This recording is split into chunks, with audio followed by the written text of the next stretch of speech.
Good morning guys! Today nga ay nagpe-prepare na tayo ng pagpasok ni Bebe Ella. 10:30 pa naman yung pasok niya, ngayon ay 10 o'clock na po, pero ang dami pa nating mga cheche-bureche bago pumasok, kaya dapat 10 o'clock na bihis na siya. Maaga kaming pumupunta sa school para hindi malate. Bali naglalaro pa kasi yan pagdating doon, kaya mas maaga, mas maganda para nai-enjoy niya pa bago magturo ang mga teacher. Buti nga at second session na papasok itong ating Bebe Ella, dahil kung sa first session to 8 o'clock po ng umaga, naku, tulog pa to. Siguradong late palagi. So ayan, pagkatapos natin paliguan ay binihisan ng uniform, and then di na tayo nagpe-prepare ng baon niya dahil meron po silang feeding sa school. Medyo nakakatipid-tipid nga tayo dito dahil di na natin kailangan bumili. Nagkakanin na sila dahil saktong 12 o'clock po. 12:30 yung labas nila, tapos 12 o'clock sakto kakain nila. So tanghalian na yun. Sobrang laki talaga ng improvement niya guys simula nung umuwi ako. Ayan, nagtatago na ako sa labas ng school. Dapat kasi wala nang nanay dito sa loob kapag naka 2 months na sila. Dapat nga on July wala na talagang nanay sa loob, pero yung iba kasi talagang hindi pa masanay-sanay kaya pumapasok pa rin. Pero ako sinasanay ko na siya,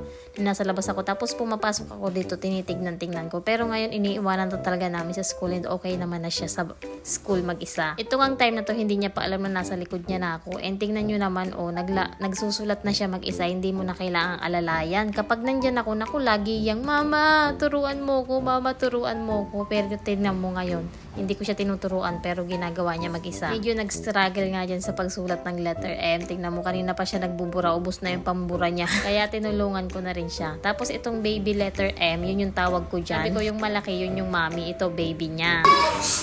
Tama sa baba, baby.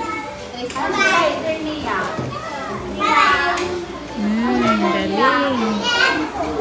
Oh, dalawa pa, gagawa ka, ikaw na lang. Wala nang trace. Yan, dito lang sa baba. Yan, maliit lang kasi siya, baby lang. Yan, tapos ito, mataas. Ha? Yan, hanggang doon sa busit. Yan, tapos balik. Tawang apple. Balik. Oh, galing. Oh, next, ito naman. Mga parang katulad na ganito. Ito naman. Yan yung baby niya, baby letter M. Yan. Pataas. Parang bundok na dalawa. Bundok na dalawa. Katali. Pakyat. Yan. Isang bundok. Dalawang bundok. Oh, galing. Tapos na. Dagay na ilit. Check muna kay ma'am.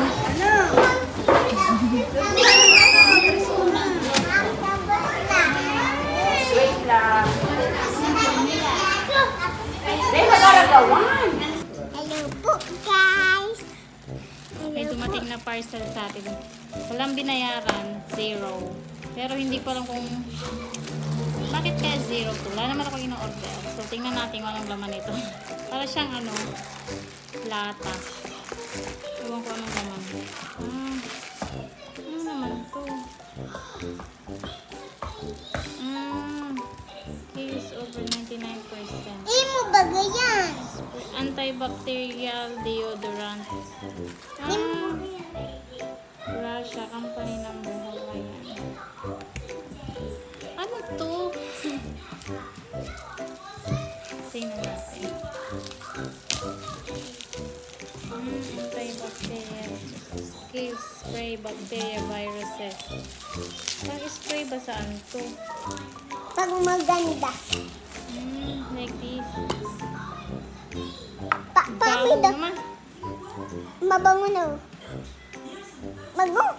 Hawaiian holiday removes odors, fast-acting, long-lasting fragrance of fresh air. Spray. Lemon na, Nakauwi na nga tayo ng bahay at dumating yung parcel na binuksan natin. Pagkatapos noon ay nagbalik naman ako nitong mga kurtina natin. Grabe talaga ka-effective guys yung ginawa ko na pagbababa dun sa chlorine. Gawin nyo rin kung may mga hindi kayo matanggal ng mga pikas-pikas. Or maganda lang talaga yung tela nito na madaling matanggal. Kalain mo yun, simula nung umuwi ako tapos nilaban namin ngayon ulit. So bali 10 months. Halos 10 months na hindi siya nalaban. Tapos bumalik siya sa dati niyang kung gaano siya kalinis nung binili, kung gaano siya kaganda nung bagong bili siya. Ganun ulit siya ngayon dahil dun sa chlorine na binabad natin tapos pinaarawan ko. Ay, grabe, bongga. Yun pala talaga yung mga sinauna, yun pa rin yung magandang gamitin hanggang ngayon kaysa sa Sunrocks. Nung Sunrocks, hindi siya natanggal eh. So, ayan, naibalik na natin. Ako, ang ganda na naman ng bahay. Oh. Baka sa susunod, mag-order ulit tayo bagong set naman ng colors and design. Tapos, mas plain. And yung ating cover sa foam, tayo ay bibili rin ng bagong design ng color. Tapos nga dumating na naman yung parcel ko. Just ang daming dumadating na parcel ngayon. So ito natuwa ako kasi mga pang-organize natin sa ref. Pero merong mga nag-comment sa Facebook na hindi daw yun pwedeng ilagay sa ref kasi stainless. Dapat daw yung mga ano lang, Tupperware, yung mga plastic lang. Kasi mas makonsumo daw yan. Masisira daw yung ref natin. So buti na lang may mga nag-comment na lamang ko ng maaga. So yan, dito na lang natin sa labas. Naglalagyan na lang natin. Halimbawa, pag magluluto ng may handaan, ganyan. So, ayan nga yung itsura ng ref natin, guys. Tignan nyo naman, wala tayong mga pang-organize. Maliit lang yung ref namin, pero ganyan ang itsura. So, nilagay ko nga ito, di ba, mas magandang tignan.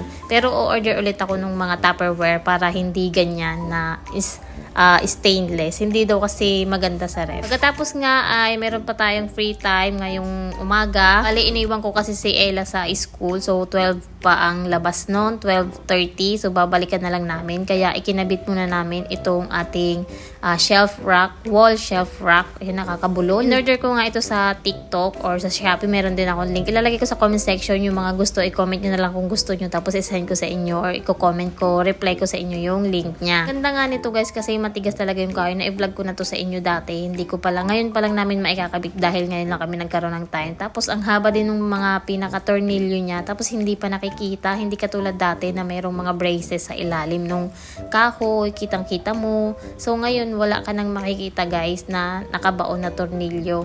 Mayroon na lang butas yung mga kahoy. Tapos, isusuot mo lang dyan. And mas maganda. Look at this naman. Diba? Mas magandang tignan. Mas malinis. Mura lang din yan, guys. Meron ding mga mas makapal, mas mahaba dyan. Tapos, ang in-order namin, 4 pieces yan, guys. Set na po yan. 300 plus. I think 304 to be exact. Habang tayo nagkakabit nga, may dumating na naman na parcel. Diyos ko po, ito na naman. Ito naman, guys, ay may mga free sample tayong natatanggap sa Shopee. Hindi ko naman po lahat yan ay binibili. Baga, pinapadala nila ako, tapos i-review ko naman. Yun namang dumating ngayon is, yan po ay lagayan ng used oil. Diba? Pag nagprito tayo, katulad nitong piniprito natin ngayon na may mga harina, meron siyang mga madumi-dumi dyan. So, pwede nating ilagay dito, masasala siya. And then, yung oil na lang yung makukuha natin na pwede pa nating magamit sa susunod. Kasi katulad nitong pinagprituhan lang ng karne, meron pa yan, pwede pa yan gamitin ulit, diba? Sayang naman. So, sasalain lang natin yung may mga tira-tirang dumi-dumi. Tapos, ayan, nagigisa na rin pala si Papa Alden dyan ng repolyo. Ulam natin ngayong lunch. Tapos nga yung pinrito niya na parang bagnet. Parang liempo na binabad namin sa paminta, asin, tapos ipiprito. Sobrang sarap. Tapos meron pa tayong tira kaninang umaga na toyo. Idadagdag din natin dito. Wow! Ang sarap. Tara, kain po. Bali, kumain na kami bago kami susundo kay Ella mamaya. Pagkatapos nga ng pasok ni Ella, ay dumidiretso dito sa mga aso sa kapitbahay. Dito kila Papa. Father ko. Bagong panganak kasi tong aming aso. 5 yung aso niya. And sobrang cute nila. Naku, pag binibiro nga si Ella na ipamimigay yan. Kasi sobrang dami. Mahirap pakainin, guys. Feeds kasi yung pinapakain pa ni Karen.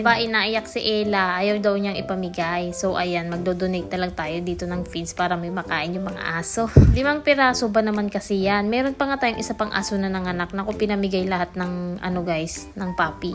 Pinamigay doon sa kabilang barangay sa kakilala nila. 6 naman yung anak nun, guys. Grabe, di ba? Sobrang dami. Paano na namin papakainin yun? So, ito na nga, pinagpatuloy na natin yung pagkakabit. And, ayan, mas maiksi po yung isa. Tapos, mahaba. Tapos, yung taas naman nito is maiksi na 2. Ayan yung itsura niya. Ayoko kasi maglalagay ng mga divider or ganito dyan sa baba kasi alam nyo naman binabaha tayo. So, masisira lang yun. So, hanggat maaari yung mga display natin is mga nasa taas lang. Hindi yung mga pwedeng maglagay dyan sa baba dahil mahirapan lang tayo, guys, magtanggal-tanggal dahil nga po ay binabaha tayo, diba? Pag ganitong buwan, September, October, November, yan yung mga month na mayroong mga baha-baha. So, ganyan na lang muna. Maganda ba? Mga halaman natin kung saan napapalagay dito na naman sila. Medyo mayaman-yaman tayo ngayon kaya manok yung ulam namin. Share ko sa inyo. Yung tawag ko dito ay oyster chicken. Pwede nyo rin itong iluto sa mga amo nyo, sa mga kapwa ko FW na nanonood. Mas masarap to kung chicken wing yung gagamitin. So, imamarinate nyo lang yan sa asin, magic sarap or betchin, tapos paminta. Hindi ko na naipakita sa inyo, isinalang agad kasi ni Papa Alden. So, ayan, papainitin nyo yung mantika, lalagyan nyo ng harina. Mainit na mainit yung mantika, tapos harina.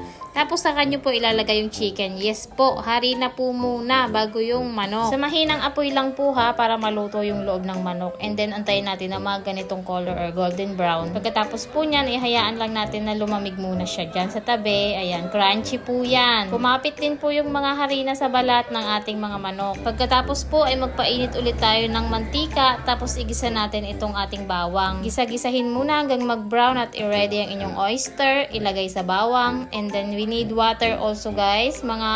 Depende kasi kung gaano karami yung manok nyo eh. So akin, mga kalahating baso lang. Yung oyster, konti lang din. Mga 2 kutsara siguro yun or 3. And then yung asukal, 2 kutsara po. Depende kung gusto nyo medyo matamis, padagdagan nyo na lang po. So pag kumulo na yan, mainit na mainit, ilagay natin yung manok. Mga 1 minute lang na pagmi-mix-mix. And then ready na po, kumain na agad para medyo crunchy pa yung chicken natin. Try nyo na rin to guys, masarap. Nagustuhan din ng mga anak ko. Ang bilis-bilis pang gawin, 'di ba? Easy cook, mga 10 minutes tapos ka na magluto. Tapos may partner tayo na gulay dyan. So tara, kain muna. Isang buo kasi yung binili namin na manok. Tapos yung kalahati, in-slice-slice ni Papa Alden. Tapos yun yung niluto ko. Pero masarap kung lahat ay chicken wing guys. Malasa kasi yung chicken wing. Ang kilo pala ng manok dito sa amin ay 190 guys. Sa inyo ba? Dati nag 260 pesos yan nung nagtitinda kami ng manok. Kain po, try nyo na rin.